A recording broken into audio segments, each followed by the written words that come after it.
on First at 9 this Friday, the 28th of November 2025. Eye of the storm. Over 60,000 affected by record-breaking torrential rains. 69 fatalities reported, 67 missing, says the DMC. Disaster Ditwa. Colombo braces for worst floods since 2016. Floodwaters engulf low-lying areas of Kalania River Basin. Sagara Bandhu. India steps up with humanitarian assistance. Sri Lanka Army deploys 20,500 troops to man relief efforts. Bipartisan support. Opposition calls for declaration of state of emergency to ease disaster relief. Will support all efforts to expedite disaster relief, vows Sajid Premadasa. Kalin baby so rupiyal 90කට. Kalin baby podi හැමෝටමයි.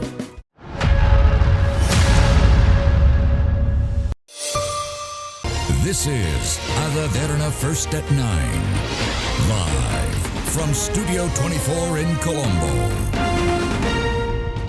Good evening and welcome to First at 9 on Derana News Channel, Sri Lanka's most trusted news source. I'm Tatya Arnaika, joining you live with the latest in Sri Lanka and around the world. We begin with your top story. As Cyclone Ditwa continued to wreak havoc across the island, the Disaster Management Centre claims that 69 fatalities have been reported while 67 remain missing. However, a staggering 85 deaths have been reported from the Kandy and Badula districts alone.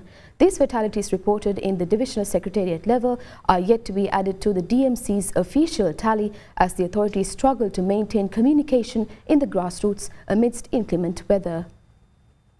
Sri Lanka received heavy rainfall across 20 districts in all 9 provinces during the course of the day. The low-pressure zones located to the southeast of the island initially developed into a depression and then a cyclonic system which was named Ditwa. The highest rainfall within the last 24 hours was reported from Gammadua Madale, recorded at a staggering 540.6 millimeters. Al-Kadua, also in Madale district, received over 442.8 millimeters of heavy rainfall. Kotmale in Norelia district recorded 421 millimeters of rainfall, while 403 millimeters of rainfall was reported from Marasana in Kandy. Several landslides were reported from across the island owing to heavy rainfall. A mound of earth collapsed onto a stretch of the Navala-Gampula main road in Ulapane last evening, damaging a sawmill and several residences in the area. Local residents stated that an individual who sustained injuries was admitted to the Gampula base hospital. Several persons remain missing under the rubble and debris. Chairman of Pasbage Korale Pradeshiya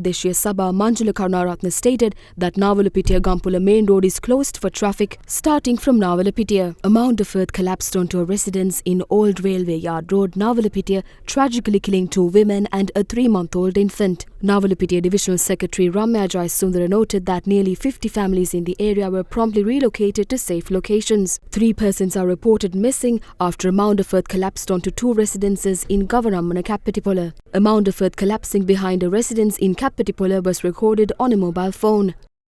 Several earth slips were reported in Pussalawa, Badula. 3 lives were tragically lost after a mound of earth collapsed onto a residence. The other Derana regional reporter at the scene confirmed that considerable efforts were directed towards recovering the remains of the deceased. Landslides occurred at several locations along 3 access routes to Ayagama. The Ayagama Gavaragiriya Road and the Ayagama Idangoda Road were blocked for traffic as a result. Adverse weather severely affected Hemmatagama Gampula Road yesterday.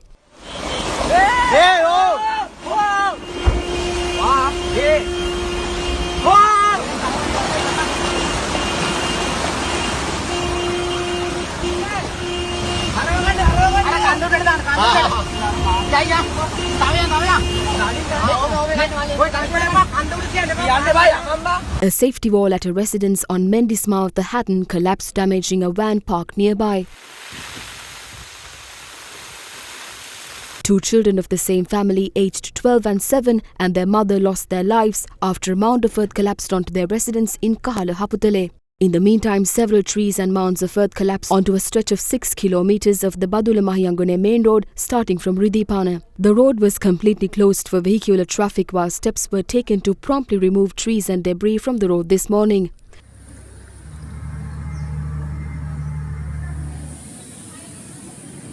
A landslide in Hunasgiriya Kandy brought traffic in the area to a complete standstill.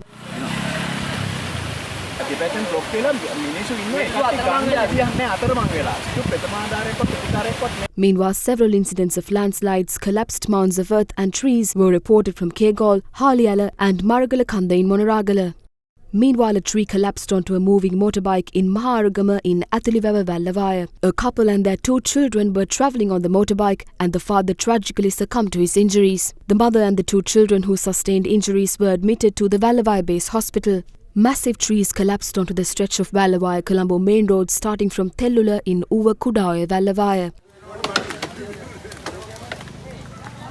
A massive tree collapsed in Naivila Veyangoda along Nitambua Katunayaka main road. Traffic on the route was completely disrupted for around an hour. A tree collapsed onto the northern railway line, completely blocking the line for rail traffic. Several trees collapsed onto numerous roads in Kaluthura, damaging residences and properties in the area.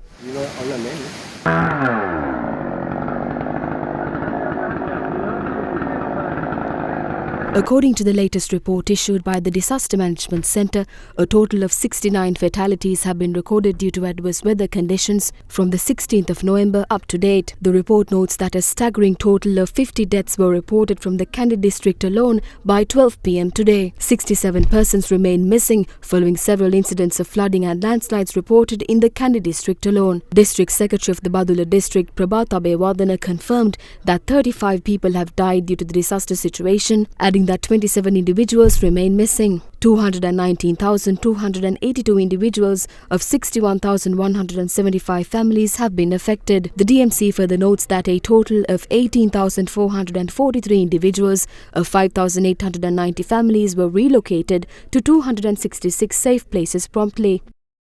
ඔබේ සම හඳුනාගෙන ඖෂධීය ශාකසාරමය forever face wash එකක් භාවිතා කරන්න. අප වෙනුවෙන් කැපවූ ලංකාවේ අපේ අංක 1 ජාලය ඩයලොග්. දවටනේ නියම මිල සඳහන් ස්විස් ටෙක් නිෂ්පාදන මිලදී ගන්න. ස්විස් ටෙක් ගන්න ඕන හොඳම තීරණය. Cyclone Ditwa has caused extremely heavy rainfall across Sri Lanka with over 400 millimeters recorded in the past 24 hours, triggering widespread flooding across several districts. As Colombo braces for the worst floods since 2016, let's take a look at these latest flood-related updates. As Cyclone Ditwa continues to cause severe weather, heavy rainfall exceeding 400 millimeters was reported in several districts during the past 24 hours. Amid the heavy rain, water levels in many rivers and reservoirs rose rapidly, inundating their vicinities. Major floods occurred in many areas along rivers Mahavali, Kalani, Kalu and Manik, as well as Daduroya, Mahoya, Kalaoya and Malwatoya. The Irrigation Department warns that a major flood situation may occur in the low-lying areas of the Kalani River Valley. Issuing a red notice, the department states that based on the volume of water being discharged from reservoirs in the upper catchment of River Kalani, along with an analysis of river water levels recorded by gauging stations within the river basin, there is a threat of a high-risk flood situation of a level not experienced in recent history developing over the next 24 hours. The Disaster Management Centre warns those residing within the Kalani River basin to evacuate. Vehicular traffic at the Kadwala Expressway interchange is completely halted due to the overflowing of River Kalani. According to police, vehicles entering the expressway from the direction of Kadawatha are unable to exit at the Kadwala interchange. Police adds that traffic entering the expressway from directions of Kadwala heading towards Kadawatha has also been completely stopped. Meanwhile, the Irrigation Department issued several red notices for river basins including Yangoya, Attanagaluoya, Galloya, Mioya and River Manik, and for districts including Kaluthara and Ratnapura.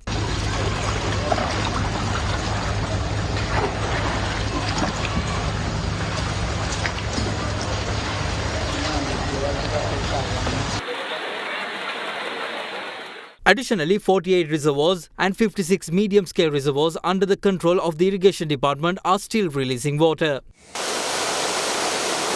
All 8 sluice gates of Daduroya have been opened by 20 feet each. Steps have been taken to open all 7 spill gates of Minneria Reservoir in view of the heavy rainfall. Meanwhile, with the opening of the sluice gates of Morgahakanda Reservoir, the water level of River Ambana has risen rapidly, resulting in the inundation of many agricultural lands in the Alahara Divisional Secretariat Division in Polonnaruwa district. Speaking to the media today, Director General of the Irrigation Department Ajit Gunasekara commented on the current situation regarding the overflowing reservoirs. මහා පරිමාණ වැව් වලින් ගත්තොත් Daduroya posed the greatest challenge among the major scale reservoirs. However, Daduroya is now under control and there is no immediate risk. Over 100,000 cubic feet of water is being released every second. As a result, Padeniya Anuradhapura Road is completely submerged. People are advised not to travel to that area. Reservoirs in Anuradhapura, including Nakchaduwa, are discharging water. Consequently, several areas surrounding Anuradhapura are submerged. Reservoirs in Puttalam, including Ingrimitiya and Tabova, are also discharging water, and Puttalam Anuradhapura Road is submerged as well. A number of areas in Puttalam are completely submerged and some are unreachable by road. Due to water discharge from Daduroya, reservoirs situated in lower lying areas have reached capacity. Therefore, Chilau city might be at risk of flooding. Other reservoirs in Anuradhapura are also overflowing and Horopatana and Padavisripura are submerged. We have not yet opened the sluice gates of Senanayaka Samudra, although a small volume of water is being discharged. We are expecting to open a small number of sluice gates of Senanayaka Samudra because Galloya is at capacity and opening all gates immediately could damage paddy fields. We will wait until there is a reduction in heavy rainfall,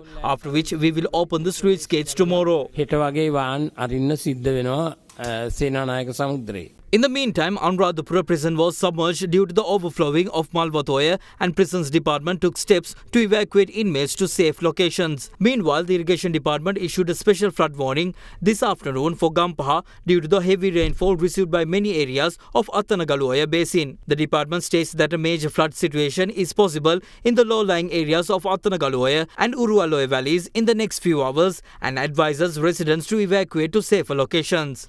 Ampara district is the most severely affected by the prevailing floods. Railway operations have been restricted due to prevailing adverse weather. General Manager of the Railway Department, Ravindra Padmapriya, stated that trains will operate only within the Western Province, while several trains will run from Galle to Chilau to Colombo Fort to transport personnel arriving for essential services. In addition, a special train was deployed today as Polonnaruwa Batiklo Main Road is inundated between Gallala and Manampitiya, necessitating alternative travel arrangements. As River Mahavali has begun to overflow, the entry road to the Somavati sacred site remains closed. Several areas in Batiklo district, which received more than 300 millimeters of rainfall, are also submerged. Meanwhile, Mahiyangane Base Hospital was inundated, forcing the hospital to hold operations and relocate patients to wards in upper stories. As the hospital was no longer able to provide treatment, all patients were later transferred to Bibila Hospital. Amid the chaotic weather, rescue operations conducted by the Triforces and police continued in areas such as Anuradhapura, Tamuttegama, Mahava, Hanguranketa, Koslanda, Maoya and Unuvinna. In Polonnaruwa, 13 individuals stranded on the Manampitiya bridge was safely rescued by a Sri Lanka Air Force Bell 212 helicopter. Amid the prevailing adverse weather, several areas of Colombo district are also affected by flooding and strong winds. A tree near Colombo National Hospital collapsed onto a cab parked in the hospital's car park, severely damaging the vehicle. Director General of the Irrigation Department, Ajit Gunasekara, warns Colombo is expected to experience flooding worse than the 2016 floods. කැලණිගඟ ගත්තොත් According to the flood gauge in Avisavilla, Colombo district may experience flooding approximately by tomorrow night, which could be worse than the 2016 floods. This forecast is unlikely to change. Therefore, it is advisable for residents of Colombo to take precautions such as securing important documents and moving their vehicles to safer locations. අයින් කරගන්න පුළුවන් දේවල්වත් ඉවත් කරගන්න එක හොඳයි. The Department of Meteorology says Cyclone Ditwa, which is currently impacting the island, is expected to move away by tomorrow afternoon. Speaking to other Derana Deputy Director Preetika Jaikodi stated that although the cyclone will pass, persistent rainfall is likely to continue until the 30th of November. Torrential rainfall battered many parts of the island since last week due to the prevailing atmospheric disturbances. As these conditions gradually intensified into a depression, a marked increase in rainfall was recorded across several regions. The system forming around the island strengthened further yesterday, developing into a cyclone officially named Ditwa. According to the latest observations, the cyclone is currently positioned near Trincomalee on the eastern coast, is moving in a northwesterly to northerly direction as indicated by data from the Zoom Earth platform. Meteorologists predict Cyclone Ditwa will move away from the island by tomorrow. මෙම සිතියමින් අපි ඡායාරූපගත කරලා තියෙන්නේ. This map shows the areas of the island that are currently affected and those that will continue to be impacted. The regions marked in red indicate high-risk zones, while the brown-shaded areas including Hambantota and Ampara are at a moderate risk level. Today, the northern, north-central, northwestern, western, Sabaragamuwa and central provinces can expect continuous showers. By tomorrow, changes in the rainfall pattern are likely. We anticipate increased rainfall in the northern part of the island, while showers will still occur in the western, Sabaragamuwa and central provinces. By tomorrow, this system is expected to move further north and the adverse weather conditions should begin to ease by the 30th. The cyclone is moving at a relatively slow pace, and although we can track its path by studying the atmospheric conditions, it is difficult to specify an exact time at which it will exit the island. However, it is likely to move away by tomorrow evening. කාලය වගේ වෙනකොට බොහෝ දුරට දිවයින් බැහැරට ගමන් කිරීමක් අපි බලාපොරොත්තු වෙනවා. 30% discount on Apico Farm and Spring mattresses. Available at Apico Supercenter and Apico Daily. මූස් සහ ෆීනික්ස් නත්තල් ෆියස්ටා නොවැම්බර් 13 සිට 16 දක්වා අනුරාධපුර ස්පොට්නික් ක්‍රීඩා පිටියේදී.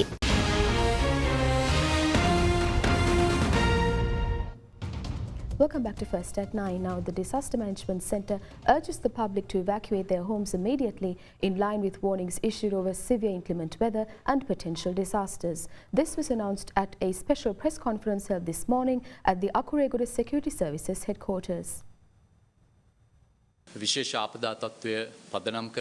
Given the inclement weather, state institutions have carried out the necessary interventions and taken all necessary steps. We did have 500 million rupees set aside for disaster relief. We will also allocate 1 billion rupees to cover flood-related property damage across Sri Lanka. The Ministry of Finance has already credited additional funds worth 220 million rupees to the bank accounts of district secretariats. Through a special circular, the authorities have been empowered to disburse 50 million rupees outside the pre-approved procurement framework. This empowerment was made to expedite relief efforts. Inclement weather has severely disrupted ongoing rescue operations. However, we have prioritized relief efforts, and with the support of the Tri-Forces and the Disaster Management Centre, we are managing the situation effectively. A total of 20,500 soldiers of the Sri Lanka Army have been deployed to rescue stranded individuals and to provide them with food and accommodation. As claimed by the President, the Tri-Forces will shoulder the responsibility of delivering food to those affected by the weather. 141 relief troops are on standby, while 32 have already been deployed. Several incidents have been reported at sea, and the Navy will continue to support the rescue of fishermen affected by these events. Adverse weather conditions prevented us from conducting air rescue operations over the past 2 days. Today we are able to resume air rescue operations. A total of 1,600 Air Force personnel will assist ongoing rescue operations. Air ambulances and other aircraft are also being prepared. Despite repeated warnings, many residents do not evacuate until the last moment. Some remain reluctant due to concerns including the fear of theft. However, protecting your life is paramount. Please heed our warnings and evacuate when instructed. On certain occasions, we had to deploy the police to ensure evacuations take place. Individuals camped at safety zones will be provided with 3 nutritious meals per day. Pregnant mothers, breastfeeding mothers and infants will receive 2 servings of milk. All other adults will be provided with tea twice a day in addition to their meals. More than 32 billion rupees have been allocated for disaster management efforts. There is no need to submit a supplementary estimate to Parliament as the existing funds are sufficient. District secretaries have been empowered to utilize these funds, and relevant circulars have already been issued with additional guidelines to be released today. Our priority over the next 2 or 3 days is to protect lives. Other property can be reconstructed. Ensuring the health and safety of those stationed at safety zones will be handled by the regional directors of health services and medical officers of health. Many individuals who require medical assistance are now unable to reach clinics due to the prevailing conditions. Our next priority is to deliver the necessary medicines directly to their homes through government mechanisms. Accordingly, the Disaster Management Centre has advised the public to call the 117 hotline to report any emergencies. Residents can report landslide-related concerns to the National Building Research Organisation via 011 258 8946, while the fire brigade can be reached on 110 for the rescue of stranded individuals. The public can also contact the Navy headquarters on 105, the Army headquarters on 113, while the Air Force headquarters can be contacted on 116. Power disruptions can be reported to the Ceylon Electricity Board via the 1987 hotline. Meanwhile, the Ceylon Electricity Board has confirmed that power restoration measures are underway across several areas. The transmission line carrying 130,000 kilowatts to Randanigala, Rantabe and Mahiyanganaya has collapsed. We are unable to restore electricity to Mahiyanganaya and Vaunathiu until the transmission line is fixed. The transmission line from the Buvathana power station to Ukwela has also collapsed. Similarly, power disruptions have been reported from many areas. We will have to wait for the high water levels to subside in order to repair these disruptions. Estimates suggest that about 30% of Sri Lanka is in the dark at the moment. We have also disconnected the power supply in all inundated areas to ensure the safety of the people. As the inclement weather derails public life, the Commissioner General of Examinations announced that all examinations, including the 2025 GCE Advanced Level Examination, has been postponed indefinitely. Resumption of schools for the new term has also been postponed to December 16th, according to the Secretary to the Ministry of Education, Nalaka Kaluwewa. Meanwhile, several flights scheduled to arrive at Bandaranaike International Airport in Katunayake have been cancelled due to adverse weather conditions. Passengers seeking updates can visit www.airport.lk. Local callers may contact Sri Lankan Airlines on 1979, while international callers can reach the airline on +94 117 771 979. Meanwhile, expressing condolences, Indian Prime Minister Narendra Modi confirmed that India has urgently dispatched relief material and vital humanitarian assistance under Operation Sagar Bandhu to support disaster relief efforts in Sri Lanka. Now in Parliament today, opposition leader Sajith Premadasa assured that the opposition will fully support a supplementary estimate submitted by the government to allocate additional funding for refugee relief efforts.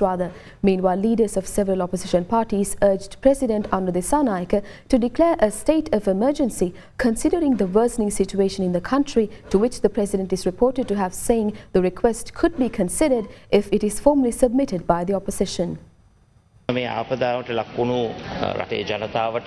The priority is to safeguard the people from the disastrous situation they are currently facing. We will collectively extend our full support towards all rescue efforts. I wish to emphasize that the swift disbursement of funds is critical for health workers, disaster management officials and officials of the district and divisional secretariats. The president has been directly involved in disaster management efforts since the situation escalated, and discussions have been ongoing with leaders of the opposition regarding relief measures.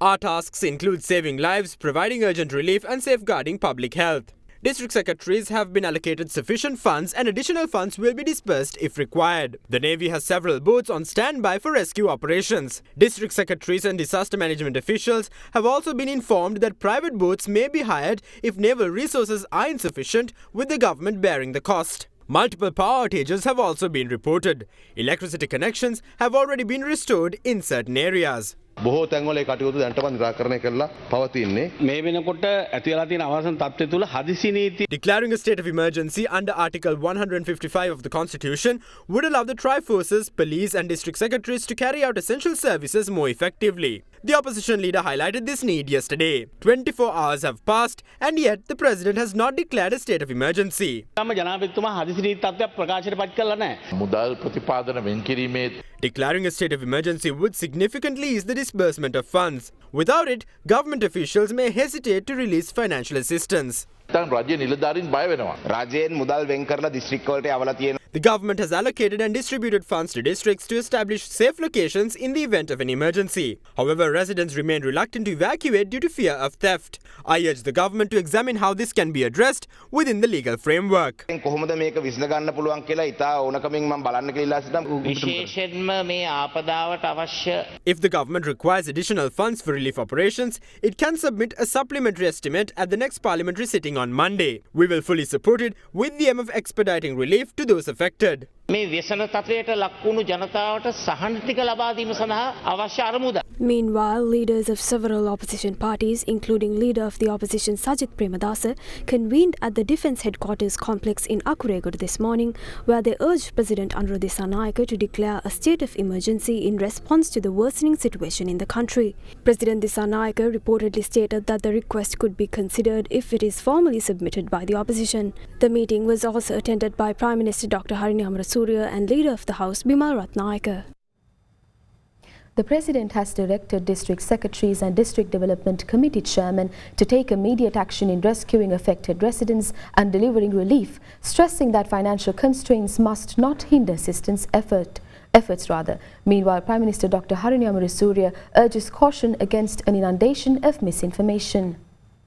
A special discussion with district secretaries and chairpersons of district development committees chaired by the President was held today on Zoom. The discussion focused on the review of relief measures amid the prevailing adverse weather conditions across the country. The President instructed officials to ensure that financial constraints do not hinder rescue operations or the delivery of assistance to affected communities. He noted that 1.2 billion rupees have already been allocated for disaster relief services, while a further 30 billion rupees have been set aside through the 2025 budget for emergency needs. He also emphasized that if additional funds are required, officials should request them without delay. In urgent situations, district secretaries have been authorized to use funds held by divisional secretariats. The President instructed the Secretary to the Ministry of Public Administration to issue a new circular aimed at ensuring the unimpeded disbursement of funds. He also directed that the management of camps for displaced persons be handed over to the army. In response to the ongoing disaster, the President has authorized regional secretaries to spend up to 5 million rupees without prior approval. A circular formalizing this directive is expected to be issued shortly. Today, at the Triforce's security headquarters,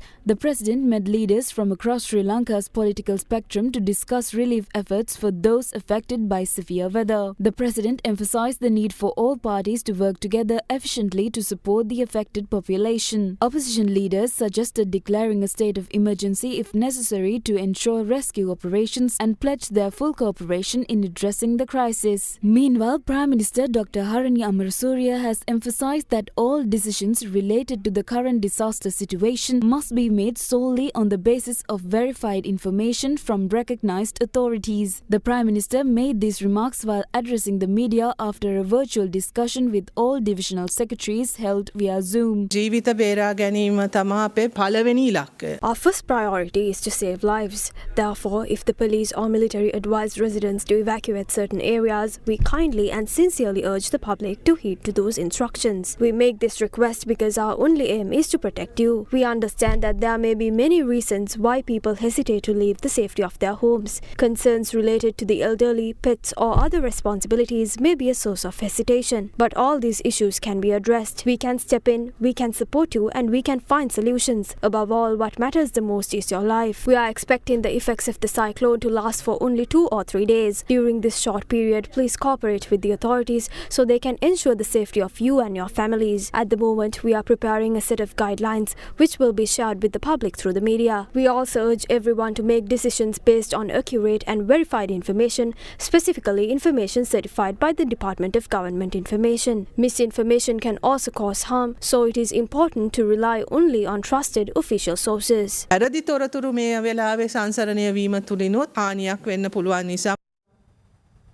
Opposition leader Sajith Premadasa calls for an international aid conference to secure foreign donations as Sri Lanka reels under the heel of torrential rains. Meanwhile, Sarvajana Balaya has launched Operation Sarvajana Senehasa to aid those affected by the inclement weather. The Samaggi Jana Balawegaya and the opposition is fully committed to securing the support of all affluent Sri Lankans, donors, international organizations and other partners for the people of this country.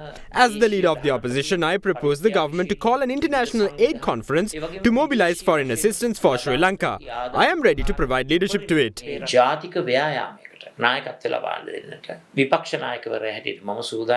Meanwhile, a press briefing was held at the Sarvajana Balaya headquarters to launch Operation Sarvajana Senehasa under the patronage of party leader Dilith Jayavira. The initiative aims to provide relief to the hundreds of thousands of Sri Lankans affected by adverse weather and disaster situations. Last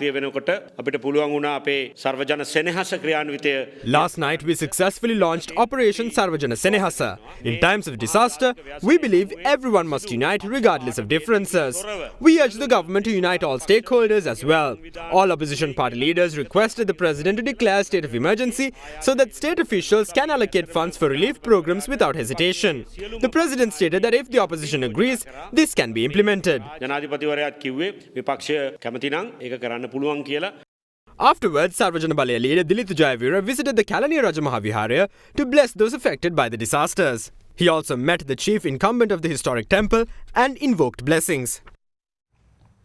In a decisive move to safeguard the country's critical operations, the President today announced that a wide range of public services will be declared essential with immediate effect.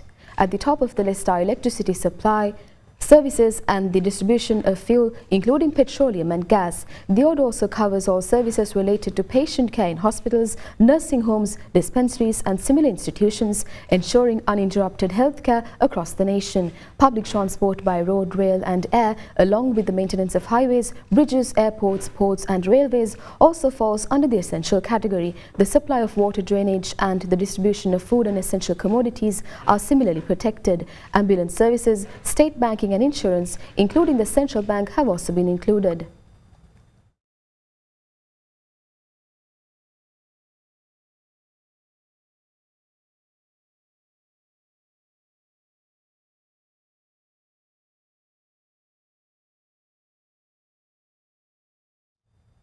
Meanwhile, the Ministry of Defence joined the Manusadharana operation to provide relief to people affected by severe weather. Accordingly, the Manusadharana relief operation has carried out today with the assistance of the Sri Lanka Navy and the Air Force. The Manusadharana relief operation has been launched to provide assistance to those affected by disasters caused by adverse weather conditions.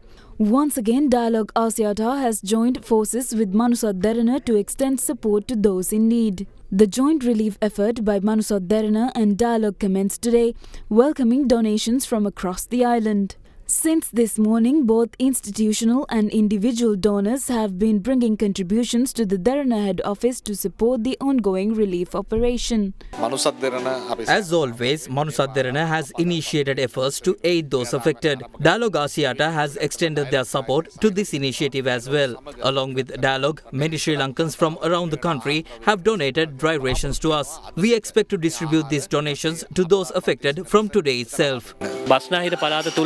Today we will distribute dry rations and food supplies to kitchens preparing food for those displaced in the Kalaniya, Kaduwela and Vattala divisional secretariats within the Western Province. Tomorrow we intend to do the same in Gampaha. Along with that, we intend to expand our relief efforts to encompass Ampara, Nuwaraliya, Monaragala, Anuradhapura and Polonnaruwa.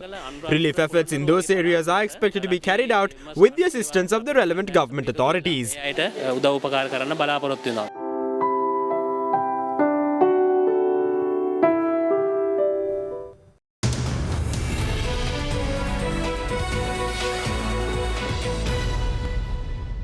Welcome back. Now in your business news, the Colombo bourse closed in positive territory today as a result of price gains in counters such as John Keells Holdings, Selingo Holdings and Aitken Spence. The benchmark ASPI gained 0.22% to close at 22,712.82, while the more liquid S&P Sri Lanka 20 increased by 0.16% to end the day at 6,278.57. Market turnover was 1.93 billion rupees. Foreign participation in the market activity remained at subdued levels, with foreigners closing as net sellers, offloading shares worth 326 million rupees.